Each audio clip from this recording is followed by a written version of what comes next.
नई दिल्ली के राष्ट्रीय मीडिया केंद्र में भारत सरकार ने पश्चिम एशिया के हालिया घटनाक्रमों पर अंतर मंत्रालयी संवाददाता सम्मेलन आयोजित किया। इस दौरान अधिकारियों ने ऊर्जा आपूर्ति और भारतीय नागरिकों की सुरक्षा को लेकर अहम जानकारी दी। उन्होंने बताया कि घरेलू एलपीजी की आपूर्ति पूरी तरह सामान्य है और किसी भी डिस्ट्रीब्यूटर पर ड्राई आउट की कोई रिपोर्ट नहीं मिली है। पिछले दिनों 50 लाख से अधिक एलपीजी सिलेंडर घरों तक पहुंचाए गए हैं। वहीं ऑनलाइन बुकिंग 98% तक पहुंच गई है, जबकि कमर्शियल एलपीजी सप्लाई 70% तक बहाल हो चुकी है। अधिकारियों ने यह भी बताया कि कई राज्यों में ऑटो एलपीजी और 5 किलो सिलेंडरों की बिक्री में उल्लेखनीय बढ़ोतरी दर्ज की गई है। घरेलू एलपीजी के संबंध में मैं ये बताना चाहूंगी कि किसी डिस्ट्रीब्यूटर पर कोई ड्राई आउट रिपोर्टेड नहीं है। कल भी हमने लगभग 50 लाख से अधिक घरों में एलपीजी का सिलेंडर पहुंचाया है। हमारा ऑनलाइन बुकिंग 98% है और डिलीवरी ऑथेंटिकेशन कोड के साथ डिलीवरी लगभग 93% है।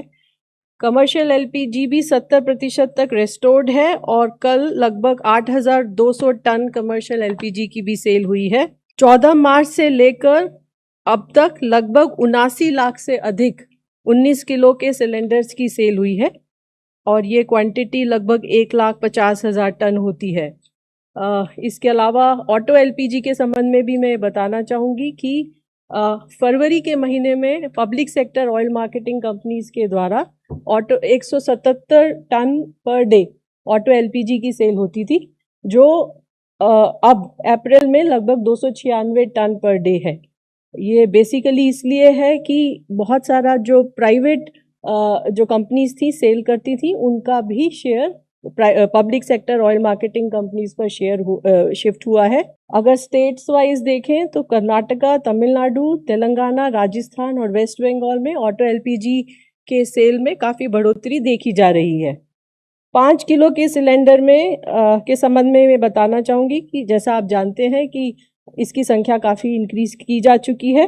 कल तक लगभग 100 अवेयरनेस कैंप किए जा चुके हैं और इन कैंप्स में लगभग 80,000 5 किलो के सिलेंडर्स की सेल हुई है। पीएनजी नेटवर्क के संबंध में जैसा कि आप जानते हैं कि भारत सरकार का ये प्रयास रहा है कि पीएनजी नेटवर्क को एक्सपैंड किया जाए ताकि एलपीजी के ऊपर जो प्रेशर है वो भी कम हो। और इसके अलावा राज्य सरकारों से भी को लिखा गया, सेंट्रल गवर्नमेंट मिनिस्ट्रीज को भी पत्र लिखे गए और जिसके फलस्वरूप डीपीआईटी, पेसो, मॉर्थ वगैरह ने भी इंस्ट्रक्शन इशू की हैं और उन इंस्ट्रक्शंस के अकॉर्डिंग जितनी भी एप्लीकेशंस हैं उनको जल्दी डिस्पोजल के लिए कहा गया है।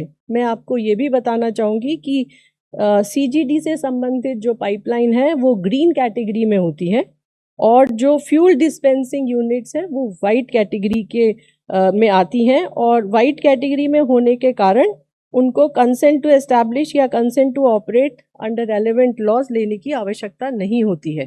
मार्च 2026 से लेकर अब तक लगभग 4.68 लाख नए पीएनजी कनेक्शंस को गैसीफाई किया जा चुका है।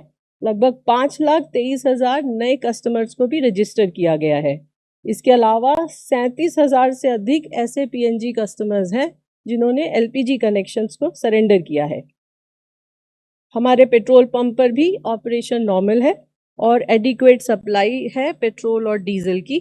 रिफाइनरीज भी ऑप्टिमम कैपेसिटी पर ऑपरेट हो रही हैं। क्रूड इन्वेंट्री सफिशिएंट है। डोमेस्टिक एलपीजी प्रोडक्शन एनहांस हुआ है ताकि जो डोमेस्टिक सप्लाई है उसको सपोर्ट किया जा सके। और इसके अलावा पेट्रोकेमिकल से संबंधित कंपनीज को भी C3 C4 मॉलिक्यूल्स का आवंटन किया गया है। लगभग 2,500 टन से अधिक प्रोपिलीन बेची जा चुकी है। कैरोसिन जैसा कि आप जानते हैं 48,000 KL का एडिशनल एलोकेशन किया था। रूटीन एलोकेशन के अलावा ये एडहॉक एलोकेशन को अगर हम देखें तो लगभग 14 ऐसे स्टेट्स हैं जिन्होंने एसक्यू उठाया है। एनफोर्समेंट भी जारी है।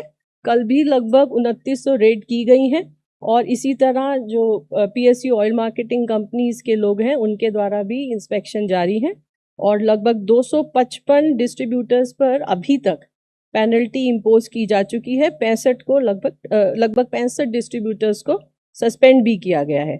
और अंत में मैं आपके माध्यम से सभी देशवासियों को ये कहना चाहूँगी कि हमारे पास सफिशिएंट सप्लाई है, इसलिए अफवाहों पर विश्वास न करें और आवश्यकता अनुसार ही पेट्रोल, डीजल और एलपीजी को खरीदें। आज हम इस कार्यक्रम में आपसे विदा लेते हैं। आप अन्य खबरों के लिए बने रहे। राष्ट्र सर्वप्रथम, वंदे मातरम, जाग उठा है भारत। राष्ट्र